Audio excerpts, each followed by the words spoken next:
Hey, what's up? I'm Ed, and I'm joined with Michael. We're Conquer and Hold. We're a weekly Riftbound podcast where we talk about all the Riftbound goodness every week.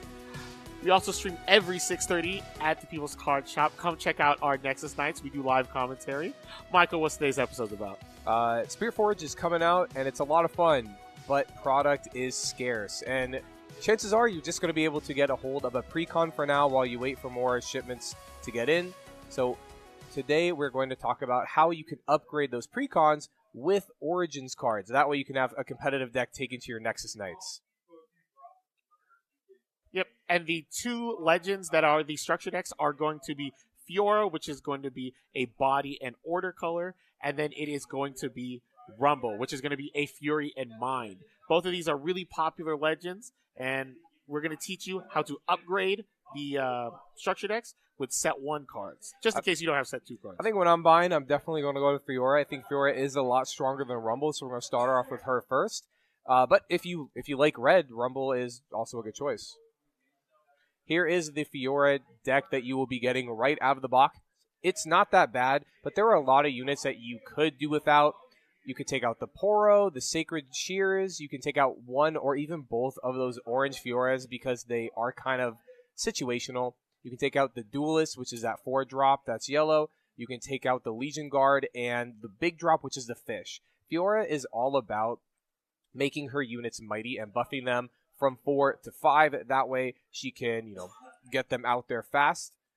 So some of these units aren't really that synergistic with her, and there are a lot of stronger options with the Origins cards. Yep, we have Pit Rookie, the OG card from Origins. You get 2 of them in the structure deck, and it buffs a unit. It gets from that all-important breakpoint of 4 to 5. So Pit Rookie is going to be awesome. You got to add 1 extra one to make to get the complete set. And then we have a First Mate, another Orange All-Star, just good card for being really aggressive. And then we have Spectral Matron, which is going to be a uncommon. The rare. Yeah, rare. There you go. Or uncommon. It's gonna Same thing, though. that one. But Spectral Mage is not that expensive. Spectral Mage is super cheap. Gets to bring back a card. But more importantly, it is this card for Might. What's really important here is if you want to add any card to a Fiora deck, try to make it a 4 Might unit or maybe a 3 Might unit, because oftentimes you're adding a 2 buff or a 1 buff to it, which would make it mighty. This just lets you get your First Mate and your Pit Rookie back to use again and again. So you're constantly being able to, use First Mate, get a guy in there, and then get him back, and then ready another guy. So First Mate can ready your Spectral Matron. You can do the same combo with the Pit Rookie. You can Pit Rookie, make your Spectral Matron up to 5, and then with your Fiora Champion unit, if she's on the field, you can ready that Spectral Matron. So a lot of cool combos you can bring back from the grave.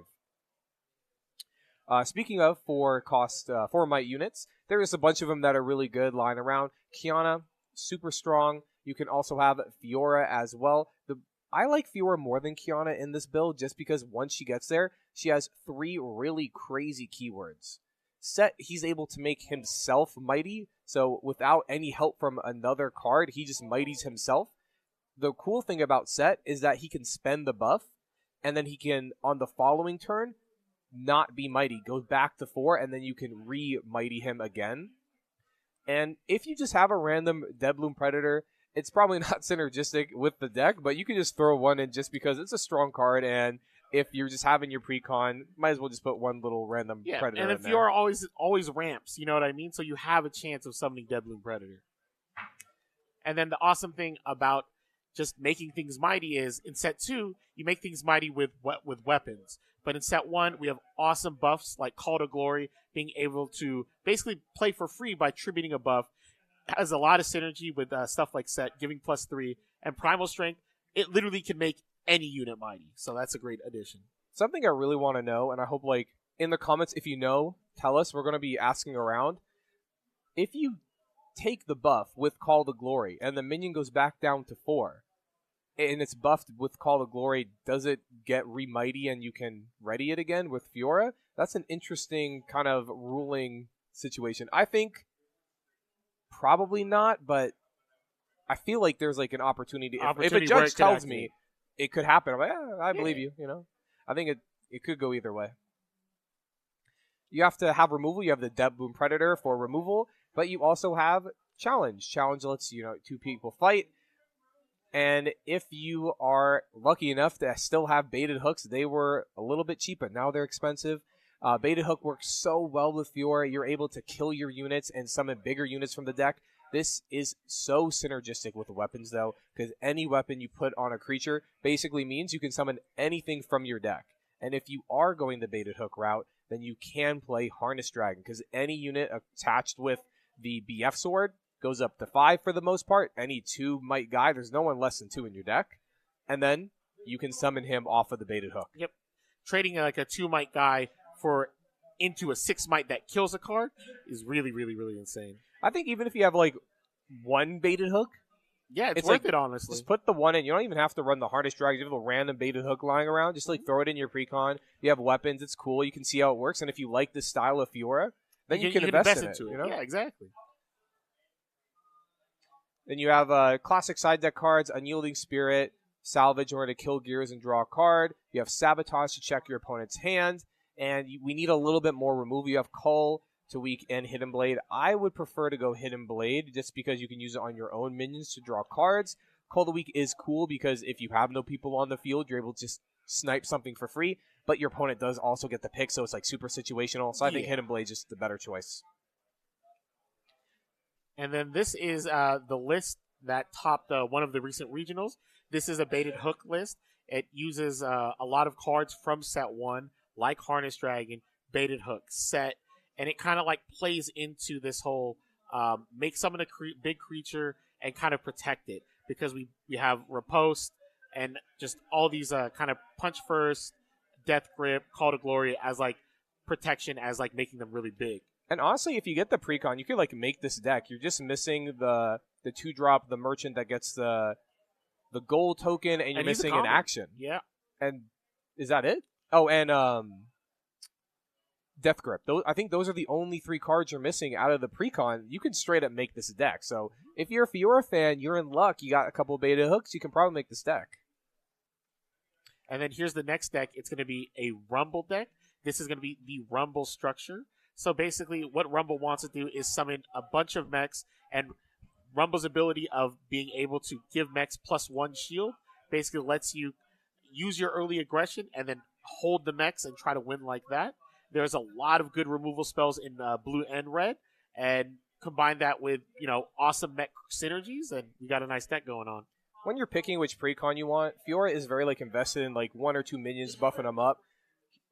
Rumble is about the union of all of his creatures. All of these anthem effects are all building off each other. So if you like more of a zoo style archetype, where one card buffs another card and that card buffs that guy, you might want to go Rumble.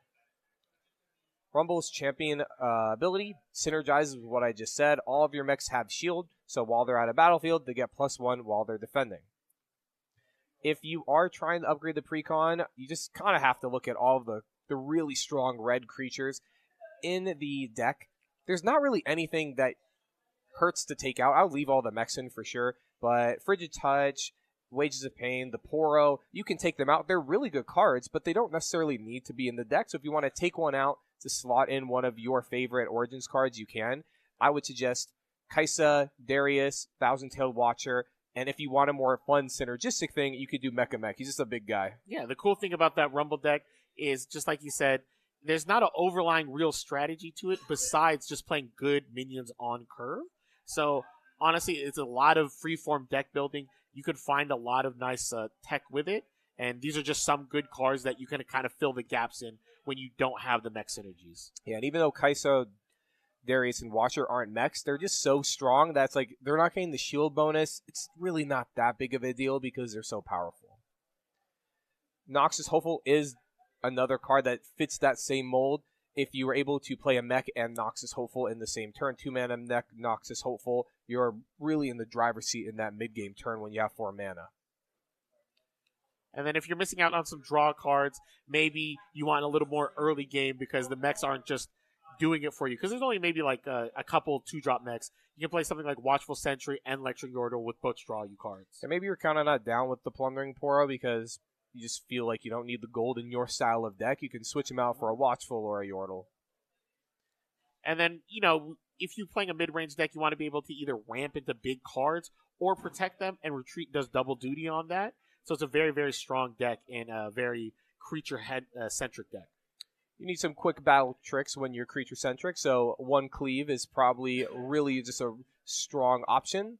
You also want some removal. Falling Star, I think, is the best red card in the game, and one of the best cards in the game. Yeah, it's like premier removal. If you're so broken. Yeah, when you build a deck, you have to look at, is my creature going to survive Falling Star? And if it doesn't, maybe you have to figure out a way to beat that.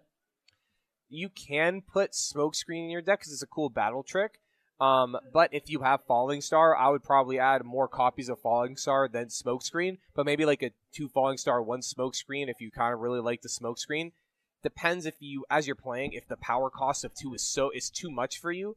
It's so good in Kaisa because you get it for free, but in Rumble it does eat away at your ability to play the game if you're constantly using Falling Star for 2.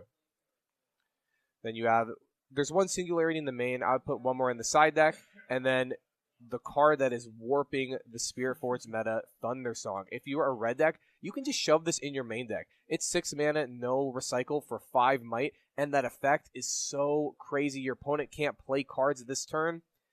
If you have them, throw them in your deck. Yeah, I think any red deck, if you're missing a spot trying to figure out what to play, there's nothing wrong with playing Thunder Song. And then the last card for the Precon would just be Thermo Beam. You really don't have that many gears, so you're able to mass removal your opponent's weapons. If you're up against a Fiora deck, kill all their weapons, right? Yep. And here is a deck list. Rumble's been really struggling in Spiritforged. This deck list did play in the last regional that came up, but he's still trying to find his place right now. So take it with a grain of salt. Do what you want to do. You could be the first one to top with Rumble. And that's it. Those are all of the upgrades that we thought were appropriate for those 2 Precons. I already know the answer to you, but what Precon are you getting?